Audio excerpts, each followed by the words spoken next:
Handa na ang House Prosecutor sa magiging sagot ni Vice President Sara Duterte sa ipinadala nilang summons.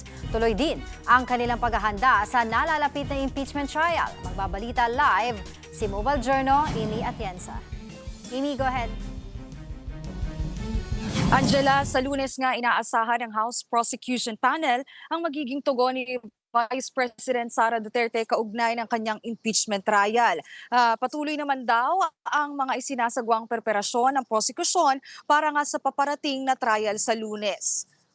Handa na raw ang House Prosecutors sa magiging sagot ni VP Sara sa summons na inihain sa kanya noong May 20. Pero ngayon pa lang tingin ni House Prosecution Member Terry Ridon, wala masyadong magiging pagbabago sa sagot ng bise at ipupunto lang niya uli ang teknikalidad ng proseso. Sa kabila niya na halos araw-araw na raw na nagpupulong ang prosecution team para sa impeachment trial. Masusing tinitingnan ang mga ebidensya at affidavit at nagsasagawa na rin ng daily mock trials ang prosekusyon para masiguro ang boto ng senator judges maging ng taong bayan. Si Ridon na siyang nangunguna sa presentasyon ng prosecution team sa ill-gotten wealth ni Vice President Duterte, inaaral pa rin daw kung kailangan pa nga bang buksan ang kahon mula sa Bureau of Internal Revenue para higit pang mapatunayan ang hindi maipaliwanag na yaman ng bise.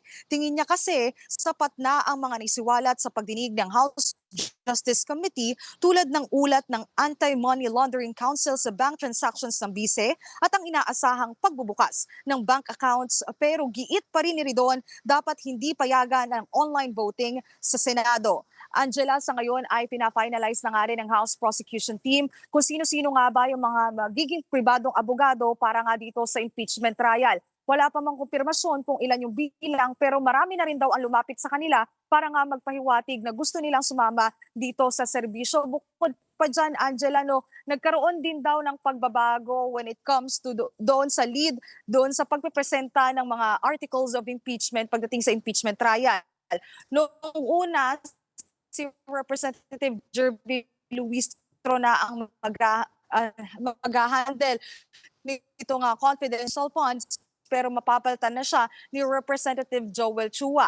Habang yung bribery naman ay kukunin na unang hinawakan ni Representative Chua. Angela? Maraming salamat, Mobile Journal, Amy Atienza.